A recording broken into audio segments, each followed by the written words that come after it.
વડોદરામાં વરસાદના આગમન બાદ મ્યુનિસિપલ કમિશનર અરુણ મહેશ બાબુ વિશ્વામિત્રીના નિરીક્ષણ માટે પહોંચ્યા.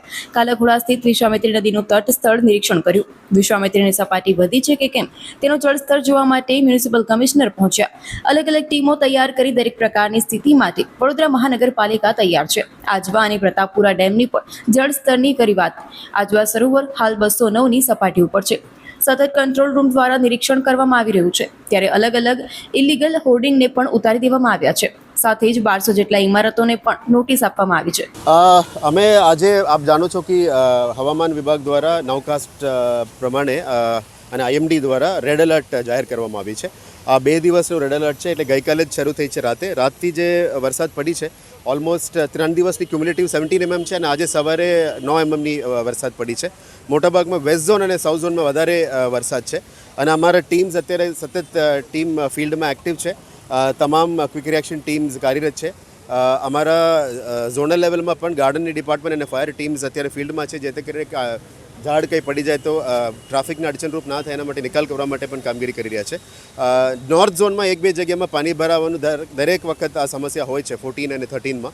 એના માટે લોંગ ટર્મ સોલ્યુશન તરીકે અમે આફ્ટર મોન્સૂન્સ, કારણ કે અત્યારે 70 જગ્યામાં કામ ચાલીને પતાવવા આવ્યા છે અને આફ્ટર મોન્સૂન્સ આ બધામાં અમે ડ્રેનેજ નિકાલ માટે અને સ્ટોર્મ વોટર ડ્રેન નિકાલ માટે પણ કામગીરી કરીશું. ખાસ વિશ્વામિત્રીમાં કંઈ ઇશ્યુઝ નથી.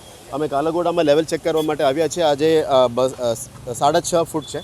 આપણે 14 ફૂટ સુધી કંઈ ચિંતાજનક સ્થિતિ નથી અને આજવામાં પણ 208 છે, એટલે પીવાના પાણી માટે સિટીનું પ્રોબ્લેમ ના આવે એવા રીતે અમે તૈયારીઓ કરી રહ્યા છે. પ્રતાપપુરા અને આજવામાં ઇન્ટરચેન્જ વોટર લેવલ્સ કરવા માટે પણ અમારે અત્યારે તૈયારીઓ ચાલુ કરી રહ્યા છે.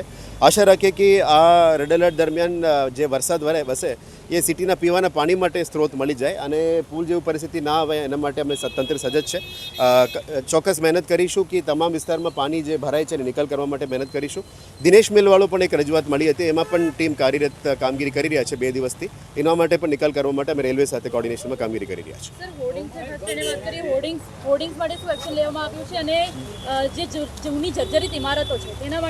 જર્જરિત ઇમારતો જે જોખમી છે એમને આમાં 1200 મકાનોને નોટિસ ઇસ્યુ કર્યા છે, ઇન્ક્લુડિંગ જેને પણ જોખમી છે પડી જવાની શક્યતા બધાને નોટિસ ઇસ્યુ કરી છે. વેકેશન નોટિસ પણ ઇસ્યુ કરી દીધા છે અને એ લોકોને અમે વોર્ડ લેવલમાં વોર્ડ ઓફિસર્સ રિક્વેસ્ટ પણ કરી રહ્યા છે. સાથે સાથે નાઇટ શેલ્ટર્સ પણ એક્ટિવેટ કરી દેવામાં આવે છે. કોઈને જરૂરત પડે તો નાઇટ શેલ્ટર્સમાં પણ લઈ જઈશું અને જમવાનું વ્યવસ્થા પણ અમારા યુસીડી ડિપાર્ટમેન્ટ દ્વારા એને કરવામાં આવશે. સાથે સાથે illegal hoardings we have removed almost 1100 illegal hoardings અને આ કામ કાર્યરત રહેશે, કારણ કે પવન પડે તો આ બધા ઇલીગલ હોર્ડિંગ્સ આપણા માટે જોખમી રહેશે. એટલે એને નિકાલ કરવા માટે પણ ટીમ અત્યારે કામ કરી રહ્યા છે.